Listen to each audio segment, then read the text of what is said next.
क्या हाल है साथियों। मैं विकास तोमर आपके अपने trustworthy channel study for civil services पे आज आपके समक्ष लेके आ गए हैं 11 अप्रैल का current affair Hindi English English दोनों ही भाषाओं में। इन आपका यूपीएससी का ईपीएफओ और अदर स्टेट पीसी एग्जामिनेशन से संबंधित जो हमारे इंपॉर्टेंट टॉपिक्स हैं आज के, वो कौन कौन से हैं। सार्थक नाम से नहीं पता चल रहा ना किससे संबंधित है, बहुत ज़्यादा इंपॉर्टेंट है एग्जाम पॉइंट ऑफ व्यू से। ठीक। जम्मू एंड कश्मीर का दरबार स्थानांतरण। क्या होता था कि जम्मू जो है विंटर्स में हो जाती थी कैपिटल, और कश्मीर जो है समर में। तो जो है किताबें, दरबार मतलब यहाँ से यहाँ, मतलब जो कागजात हैं जो है चीज़ें इधर से उधर ले आया जाता था। फालतू की एक्सरसाइज थी, इसको अब रोकने की बात करी जा रही है। ठीक है। और अफ्रीकन स्वाइन फीवर जो है ये किससे संबंधित है, कहाँ पे बढ़ गया है, ये भी समझेंगे इसे। नागरिक सुरक्षा स्वयंसेवक, सिविल डिफेंस वॉलंटियर्स, ये लोग जो हैं मतलब वॉलंटरी करते हैं खुद से। कुछ लोग सिविल से, पुलिस के जैसे कपड़े पहनते हैं, इसलिए कंफ्यूजन हो रही थी। और दिल्ली में भी कहा भी गया है कि भैया आप लोग खुद से रिस्ट्रेंट रखिए। ऐसा नहीं है कि आप लोग घर में घुस घुस के लोगों को मास्क ना पहनने के लिए जो है आप प्रताड़ना कर रहे हैं उनके ऊपर। इन लोग को जो है डिजास्टर मैनेजमेंट में भी 2010 में लास्ट अमेंडमेंट हुआ है, तो उसमें डिजास्टर मैनेजमेंट भी इनके में जोड़ दिया गया है कार्य में। कार्य उसमें कि वो लोग वॉलंटियर कर सकते हैं। तो उसमें पैंडमिक और इन सब में भी अभी ये काम कर रहे हैं। 1 घंटे में डेंगू का पता लगाने के लिए उपकरण, बढ़िया अच्छी उपलब्धि है ये। ठीक। हमारा आज का देखिए ये जो इम्पोर्टेंट डे है वो है आपका नेशनल सेफ मदरहुड डे। कब होता है? 11 अप्रैल। राष्ट्रीय सुरक्षित मातृत्व दिवस कब होता है? 11 अप्रैल। ठीक। और आप लोग बता दें ईपीएफओ 2020 का हमारा करंट कंप्लीट पेड ग्रुप चल रहा है। टेस्ट सीरीज़ का भी अलग से पेड ग्रुप चल रहा है। यूपीएससी 2021 का भी जो है कंप्लीट पेड ग्रुप चल रहा है, और टेस्ट सीरीज़ का भी पेड ग्रुप चल रहा है। अगर आप लोग को ज्वाइन करना है तो 8564880530 9696066089 पे कॉल कर सकते हैं आप लोग। ठीक। सार्थक अभी तक नहीं समझ में आया, समझिए। यूनियन एजुकेशन मिनिस्टर, अब एजुकेशन से संबंधित है। क्या है? आपका स्कूल, आपका स्टूडेंट हो और टीचर हो, दोनों का समग्र यानी कि जो है आपका हॉलिस्टिक एडवांसमेंट होना है थ्रू गुणवत्ता वाली एजुकेशन, यानी कि क्वालिटी एजुकेशन थ्रू। ठीक। तो ये फुल फॉर्म है इसी का सार्थक, student and teacher holistic advancement through quality education. ठीक है। समझ में आ गया? गुणवत्ता पूर्ण शिक्षा के माध्यम से छात्रों और शिक्षकों की समग्र उन्नति अर्थात सार्थक नाम दिया गया है। एजुकेशन मिनिस्टर ने अभी ये इसको जो है रिलीज किया है ये। ठीक। और सजेस्टिव इम्प्लीमेंटेशन कार्य प्लान भी बनाने की बात करी गई है। ठीक। इसमें देखिए आप, क्योंकि कंकरेंट लिस्ट में है, समवर्ती सूची में है एजुकेशन, तो उसका ख्याल रखा जाएगा कि ऐसा नहीं कि सेंटर जो है अपनी मनमानी कर रहा है, और संघवाद की जो है स्पिरिट को ध्यान में रखा जाएगा। ठीक। और कुछ स्टेट स्टेट और यूटीज जो है उनको फ्लेक्सिबिलिटी दी जाएगी कि जो प्लान बनाया जा रहा है उस पर अच्छे से जो है अनुकूल अपने आप को बना सकें, अडाप्ट कर सकें। और लोकल का मतलब वो होना भी चाहिए, लोकल कॉन्टेक्चुअलाइजेशन होना चाहिए, मॉडिफाई करें अपनी उनकी नीड्स और रिक्वायरमेंट की तरीके से।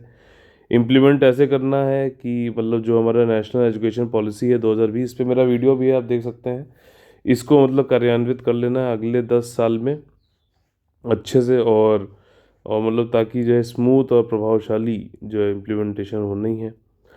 ये सार्थक को डेवलप किया गया है काफ़ी ज़्यादा कंसल्टेशन के बाद में, स्टेट्स और यूटीज़ के बाद। ये अच्छी बात है।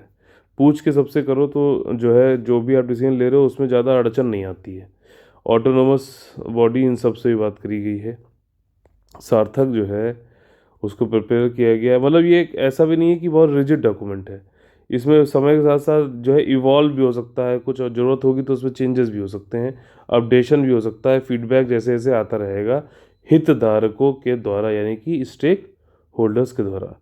ठीक। जैसे जैसे आउटकम आएंगे, फॉलोइंग आउटकम जो है हमने सोचे हैं कि सार्थक के जरिए आएंगे, वो क्या है कि भैया ग्रॉस इनरोलमेंट रेशियो बढ़ेगा। ठीक। लोग जो अटेंडेंस लोग की जो है किसी एक एज ग्रुप से बच्चों को जो है उस एज ग्रुप के अनुसार जिस क्लास में वो होने चाहिए उसमें उनकी जो है अगर 100 बच्चे हैं तो 100 के 100 जो है क्लास में आए। ठीक। तो ग्रॉस एनरोलमेंट रेशियो क्या कहेंगे? बढ़ गया है। अगर मान लीजिए 90 लोग ही हैं तो हम क्या कहेंगे, 90% ग्रॉस एनरोलमेंट रेशियो है।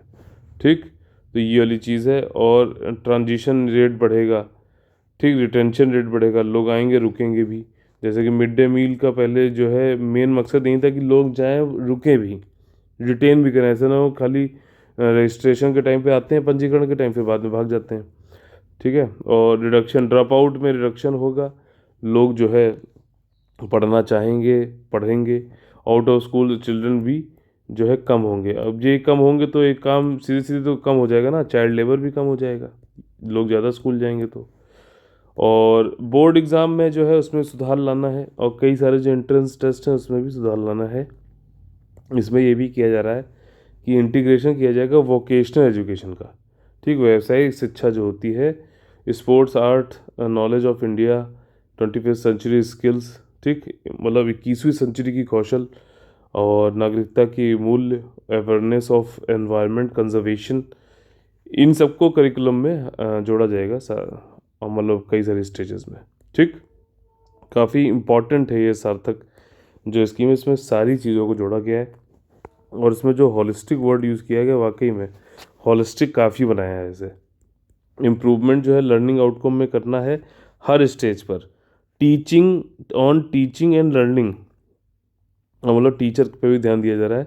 और लर्निंग थ्रू मदर लैंग्वेज है, लोकल रीजनल लैंग्वेज में। देखिए लैंग्वेज में कोई बार नहीं होनी चाहिए, लोकल लैंग्वेज है तो लोकल लैंग्वेज यूज़ हो। टीचिंग पे भी ध्यान देना है, टीचर की स्टाइल क्या है हर उसमें। ठीक, एक्सपेरिमेंटल लर्निंग भी करानी है हर जगह। मतलब जैसे ये होता है ना कि आपको ऐसे एग्जाम्पल से मैं समझाता हूँ कि आपको समझ में आनी चाहिए बात, है ना, वो जरूरी है। एक्सपेरिमेंटल लर्निंग भी है ताकि मतलब इनोवेटिव पेडागॉजी, ठीक, यानी कि एक जो है नवाचार तरीके से जो है टीचर नए नए तरीके से आपको समझा सके और प्रभावशाली तरीके से। इसके बाद जो है देखिए high quality diversified teaching learning material. ठीक, उनको मटेरियल भी तो दो अच्छे से अच्छा पढ़ाने का। टेक्स्ट बुक जो है आपकी रीजनल लोकल होम लैंग्वेज में बना उपलब्ध करानी है। इम्प्रूवमेंट करना है quality of teacher education program, जहाँ से जैसे टी ये सब होते हैं ना एग्ज़ाम, मतलब एजुकेशन प्रोग्राम, इनको भी अच्छे से अच्छा बनाना है। ठीक, सार्थक स्कीम किससे संबंधित है, एजुकेशन से संबंधित है। ठीक, आपका स्टूडेंट और टीचर दोनों लोग से संबंधित है। समझ में आ गया। और अपना जो अगला टॉपिक है, देखिए सिंपल टॉपिक है, Darbar move in Jammu and Kashmir. Context समझ लेते हैं। एक ट्रेडिशन था 150 सालों से करीबन कि इस साल क्या हुआ है कि जो कुछ सेंसिटिव रिकॉर्ड्स थे वहीं जम्मू से कश्मीर ले जाए जा रहे हैं। ठीक है, और ये मतलब ये था कि पहले क्या होता था कि पूरा एडमिनिस्ट्रेशन, पूरा प्रशासन जो है मूव होता था, और जितने भी रिकॉर्ड्स से सब मूव होते थे, जिसको दरबार मूव बोला जाता था। जम्मू में जो है थोड़ी गर्मी होती है, तो विंटर के टाइम पे जो है जम्मू कैपिटल होती थी। ठीक, 150 सालों से ये चल रहा था। और डोगरा जो हमारे यहाँ पे थे जम्मू में, जो राजा वजा लोग थे, उन्होंने ये ट्रेडिशन चालू किया था कि जम्मू जब विंटर होता था तो जम्मू को कैपिटल बना लेते थे, और जब समर आता था तो कश्मीर को कैपिटल बना लेते थे, ताकि लद्दाख वद्दाख से आसानी से जो है थोड़ा सा करीब आ जाएं, उनकी भी देखभाल हो सके, उनकी भी बातें हो सकें। और जब विंटर आ जाता था तो यहाँ आ जाते, तो इनसे यहाँ पे अपना कार्यभार देखते थे। तो इसमें क्या था कि 200 करोड़ रुपया पीछे बताया जा रहा था कि खर्चा होता था, आना ले आना ये सब। तो इस सबको अब जो है इस साल खाली सेंसिटिव रिकॉर्ड्स को ही खाली मूव किया गया है, पूरा दरबार बार मूव नहीं हुआ है। ये सिंपल सी यहाँ पे बात थी। हर साल बाई एनुअल शिफ्टिंग थी, 2 बार होती थी, समझ रहे हो। और वही चीज़ जो मैंने बताई, और 2 कैपिटल थी, कश्मीर समर की और जम्मू विंटर की। और दरबार मूव जो है 149 सालों चला रहा था, डोगरा रूलर्स के द्वारा चालू करा गया था। और इसमें एरियाज़ जो हैं जैसे कश्मीर, कश्मीर में पाकिस्तान ऑक्युपाइड कश्मीर, ये सब भी आता था। ठीक, और इसमें ये है कि जम्मू कश्मीर और लद्दाख जो है ये तीनों अलग अलग जगहें हैं, अलग अलग जोग्राफी, अलग अलग इनकी भाषाएं हैं, अलग अलग कल्चर भी है। तो और ये पोरली कनेक्टेड हैं रोड से, तो इसलिए जो है अलग अलग जो है समय पे कैपिटल 2 अलग अलग रहती थी, तो एक दूसरे से पास में भी हुआ। जैसे कश्मीर में समर के टाइम पे लद्दाख के पास हो जाते थे, तो उनके लोगों की भी बात सुन ली जाती थी, उन लोग को भी प्रशासन उन लोग का भी देख लिया जाता था। ये चीज़ है, उनके डोर स्टेप पे चले जाते थे ये कहकर। और समर में जो है आपका कश्मीर में आकर अपना सप्लाई अप्लाई जो भी चाहिए लद्दाख उनके पास भी चले जाते थे। ठीक। कई बार मैं एक ही चीज़ आपको बताता हूँ कि आपने अगर ये सुन लिया मेरा लेक्चर, सिर्फ आधे घंटे रोज होता है, ताकि आपको पूरा जो है याद हो जाए एक बार। ठीक। जैसे लक्ष्मीकांत की बुक है ना अपनी, उसमें क्या है कि वो एक बुक ऐसी नोट्स की तरह बुक बनाई गई कि आप उसको खाली पढ़ते रहो, एक ही चीज़ कई बार रिपीट करता है तो आपको याद हो जाती है। ठीक। वही कॉन्सेप्ट है यहाँ पर भी। प्रैक्टिस जो है वो ग्रेटर इंटरेक्शन की होती थी, bonding among the Jammu Kashmir Ladakh. ये सब कहने वाली बातें थी यार, पैसा बहुत खर्च होता था। मेन चीज़ ये है 2019 में engage hundreds of trucks and buses, देख रहे हो, जब में बहुत सारी ट्रक्स एंड मतलब कई बार तो टीए डीए स्टाफ को मूव करना, ट्रक हायर करना। और इसमें देखा गया है कि कई लोगों ने प्रोटेस्ट भी चालू कर दिया है 1980 में से कि भैया इतना, एक तो समय है, इतना पैसा कहाँ से, क्यों टैक्स पेयर का पैसा बर्बाद कर रहे हो। कुछ सालों में तो अभी रिसेंटली देखा गया 200 करोड़ रुपया खर्चा हो रहा है यार एवरी ईयर। और जबकि ये कह रहे हैं कि भैया एम्प्लॉयज़ को पैसा देने के लिए नहीं है तुम्हारे पास सैलरी, और तुम यहाँ इतना खर्चा कर रहे हो। तो अब ये है कि हाई कोर्ट ने कह दिया last year, Jammu and Kashmir high court ने, कि अब कोई भी लीगल जस्टिफिकेशन नहीं है, बेसिस कॉन्स्टिट्यूशनल संवैधानिक कोई बेसिस नहीं है दरबार मूव ट्रेडिशन का, तो आप इसको जो है जो कोई जोरी नहीं है करना। ठीक। और इसकी वजह से वेस्टेज बहुत ज़्यादा हो रहा है, टाइम का, एफर्ट का, एनर्जी का, ऑन इनएफिशिएंट।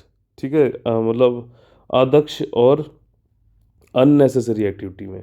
द कोर्ट ने सिफारिश भी करी कि भैया ये इस प्रैक्टिस को रैशनलाइज किया जाए, रिसोर्सेज की बचत करो, टाइम को सेव करो। ठीक। और जो पैसा बचे वो वेलफेयर, कल्याण और विकास में यूज़ करो लोगों के, जो यूनियन टेरिटरी अब हो गई है ना, तो मनी जो है उसको इसके लिए यूज़ किया जाए, health care, unemployment, health care, food shortage, इन सब से निपटने के लिए। तो काफ़ी अच्छा मूव है। ठीक। अब दरबार वाला आ गया तो कम से कम कश्मीर संबंधित जो है आप लिख सकते हो ना। और अगर आपको कहा जाए प्रीलिम्स में आइडेंटिफाई करने के लिए तब भी आप कर लोगे ना।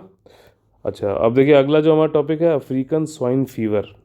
अब देखिए संदर्भ ये है कि मिज़ोरम के में क्या है, 100 से अधिक जो घरेलू सुअर हैं, डोमेस्टिक पिग्स हैं, वो मर गए हैं।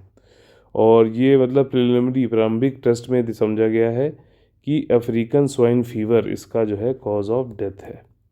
ठीक। और प्रिवेंटिव मेजर के तरीके से देखा जाए तो लोकल अथॉरिटीज़ ने अभी जो भी प्रोक्योरमेंट, खरीद और आपूर्ति, सप्लाई है पिग्स की फ्रॉम द अफेक्टेड एरिया, उसको क्या है, रोक दिया गया है।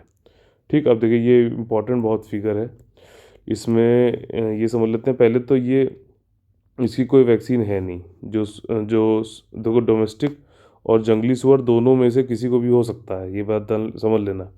ठीक। अभी यहाँ पे मृत्यु भले ही 100 डोमेस्टिक सुअरों की हुई है, लेकिन जो है आपका फेरल जो पिग्स होते हैं, यानी कि वाइल्ड पिग्स जो होते हैं, उनमें भी हो सकता है ये। सॉफ्ट टिक्स जो है इसके वेक्टर हैं, यानी कि कैरियर हैं, और ये ह्यूमंस को ट्रांसमिसेबल नहीं है। ठीक। तो अगर कोई कहते हैं अफ्रीकन स्वाइन फीवर जो है ह्यूमन में काफ़ी तेज़ी से मिजोरम बढ़ गया, तो ऐसा नहीं है। जो है ये इंसानों को नहीं होता है, इंसानों में ट्रांसमिशन नहीं होता है। ठीक। और ये मेन चीज़ यहाँ बताने की। और ये एशियन कंट्री जहाँ पे ये है, Mongolia, China, Laos, Cambodia, Vietnam, north Korea.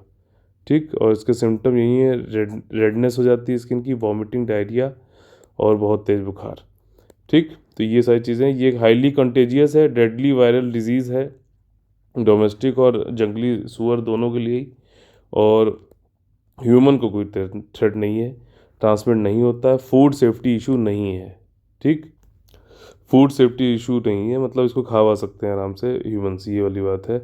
और अभी फ़िलहाल हालांकि वहाँ रोक दिया गया है। एएसएफ जो है कुछ इस found in countries around the world, सब सहारन अफ्रीका में भी पाया जाता है। अभी रिसेंटली देखा जाए तो China, Mongolia, Vietnam, European union में भी देखा गया है। और ये कोई थ्रेट नहीं है ह्यूमन हेल्थ के लिए, जैसे पहले बताया।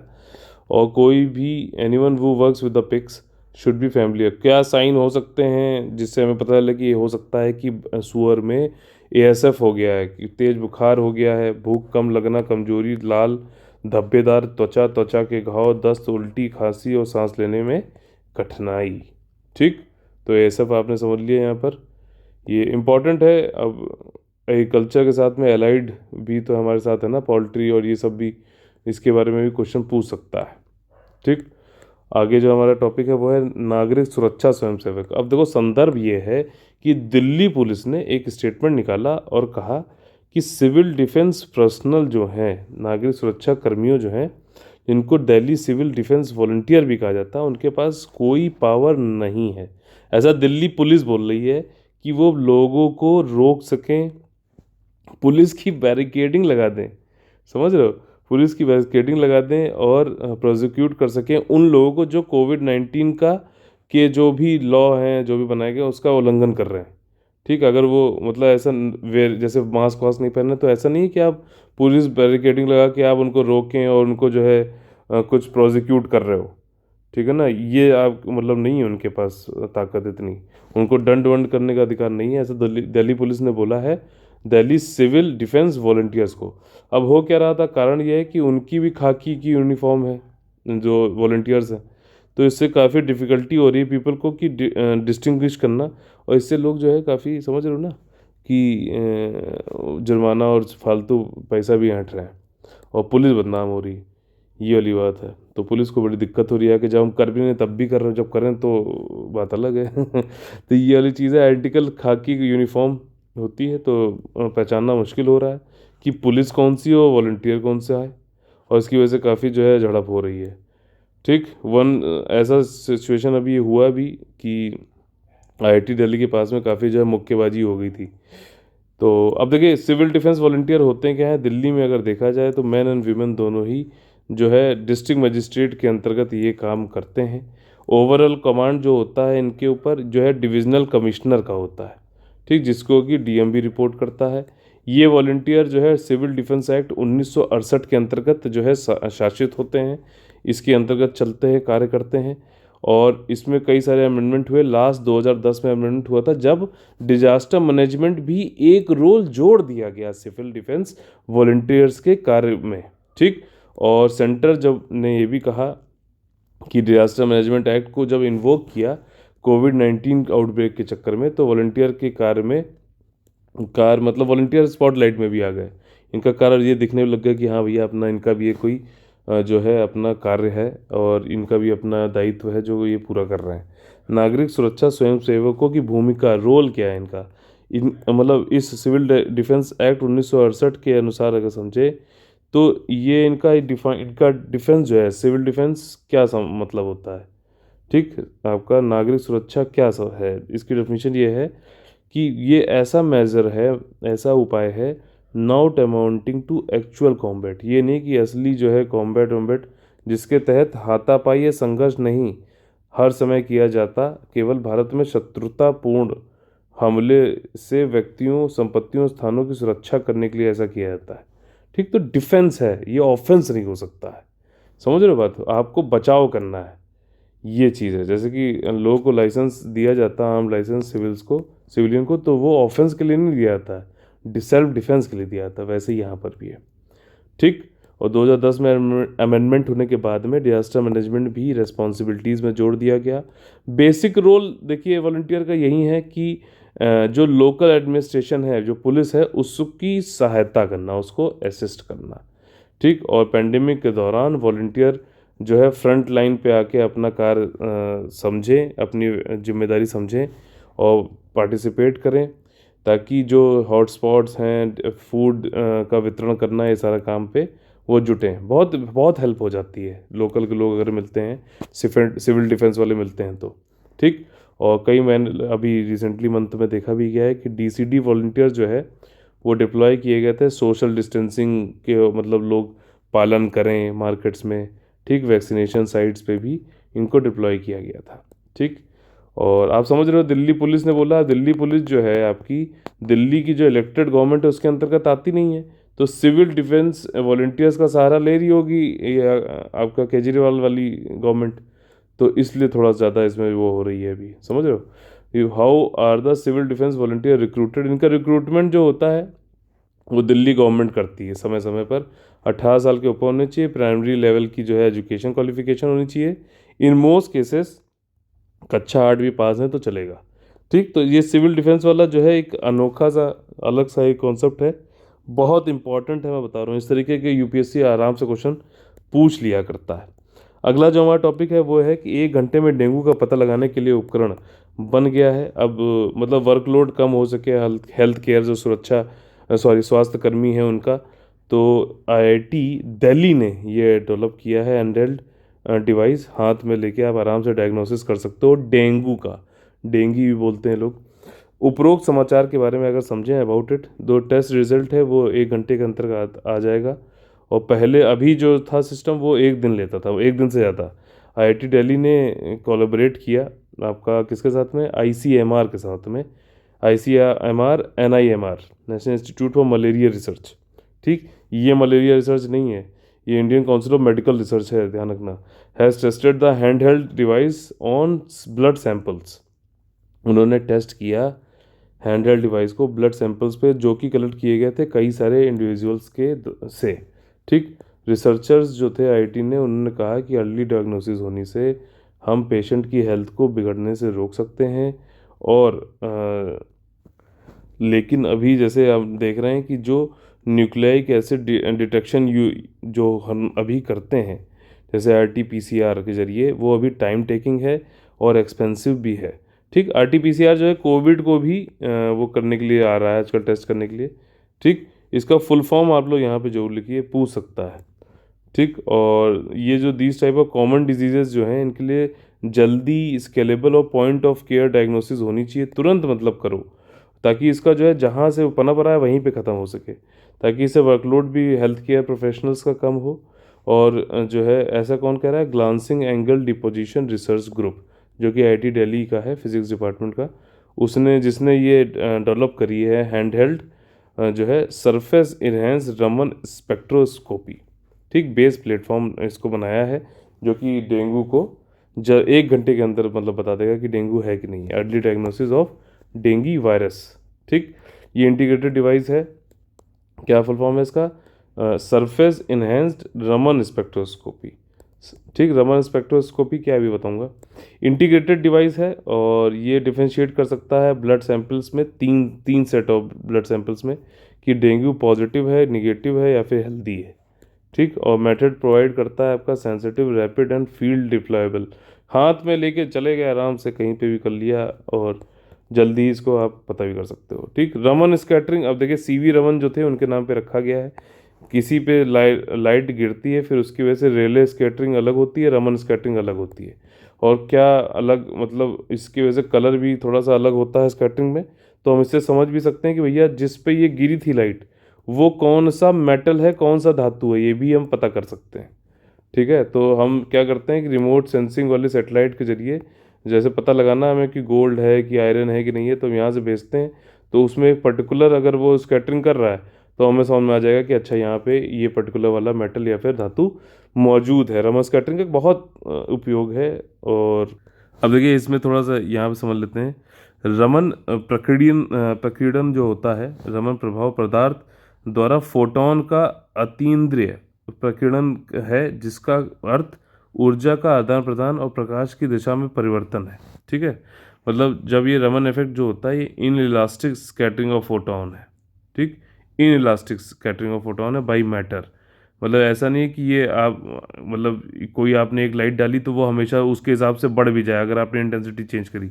ये इन इलास्टिक, जितना आपने इंसिडेंस कर रहे हो कोई लाइट, वो उसके हिसाब से नहीं चलती है, जिस पे पड़ रही है उसके हिसाब से चलती है। समझ में आ गई बात। फोटोन क्या होता है, लाइट के पैकेट्स होते हैं।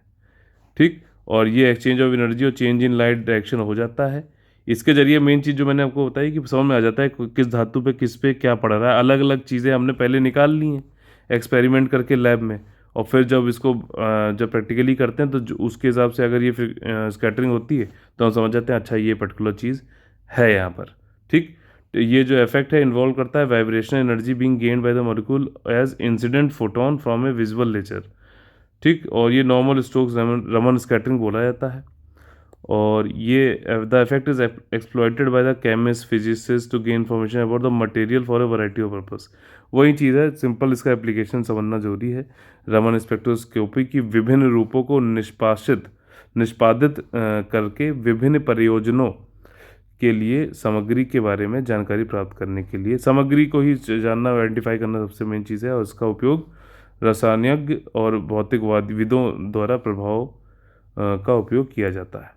ठीक, हमारा अगला सेक्शन जो है वो है आपका कॉमन का आईएएसपी से। इसमें हमसे पढ़ते नहीं, पढ़ के ये भी समझते हैं किस तरीके से हमें क्वेश्चन को सॉल्व करना होता है एग्जाम में एलिमिनेशन मेथड के थ्रू, और जो है किस तरीके से पढ़ना चाहिए, किन चीज़ों पे ध्यान देना चाहिए। ठीक, देखिए प्रधानमंत्री मुद्रा योजना संबंधित निम्नलिखित कथनों में से कौन से कथन सत्य हैं। इसको लॉन्च किया गया 8 अप्रैल 2015 को लॉन्च किया गया। सही है कि गलत है बताइए, ट्रू पूछा गया है। ठीक, योजना के तहत गैर कॉरपोरेट गैर कृषि लघु सूक्ष्म उद्यमों के ऋण के रूप में 10 लाख रुपए तक के प्रदान किए जाते हैं। सही है कि गलत है बताइए।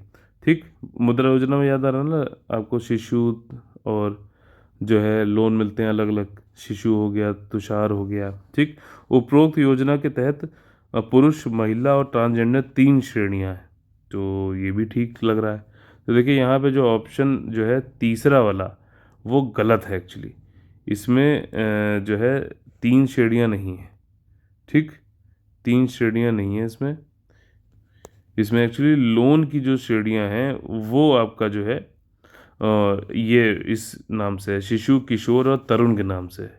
ठीक, यहाँ पे जो ये अगर ये सेक्स पूछा जाए तब बात होगी, पुरुष, महिला और ट्रांसजेंडर। ठीक, तो इसलिए यहाँ पे पूछा क्या गया है कि लोन की जो 3 श्रेणियां हैं, यहाँ पे लोन शब्द आना चाहिए था। ठीक, तो वैसे इंटरप्रिटेशन ये कह रहा है शिशु, किशोर और तरुण, ये 3 होते हैं। सबसे ज़्यादा जो है तरुण वाले में होता है, लोन मिलता है, और उसका मेन उद्देश्य यही है कि भारत के युवाओं में उद्यमिता को बढ़ाना, ऋण विनिर्माण, सेवाओं और कृषि संबद्ध क्षेत्रों में पेश किए जाते हैं। प्रधानमंत्री मुद्रा योजना के 6 साल पूरे हो गए हैं। ठीक, अगला जो हमारा क्वेश्चन है बहुत ही इजी, जीडी बिरला पुरस्कार से संबंधित गलत जो है स्टेटमेंट आपको बताना है। भारतीय प्रौद्योगिकी संस्थान के संकाय सदस्य एच.सी. वर्मा को वैज्ञानिक अनुसंधान के लिए जीडी बिरला पुरस्कार से सम्मानित किया गया है। क्या एच.सी. वर्मा जी को दिया गया है क्या अभी ये जीडी बिरला? नहीं, गलत है।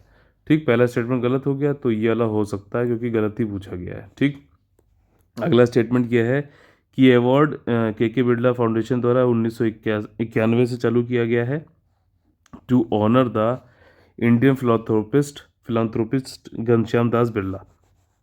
बिल्कुल सही स्टेटमेंट है। इसमें 5 लाख रुपए अवार्ड किए जाते हैं विनर को, जिसको जीडी बिरला अवार्ड मिलता है। बिल्कुल सही है।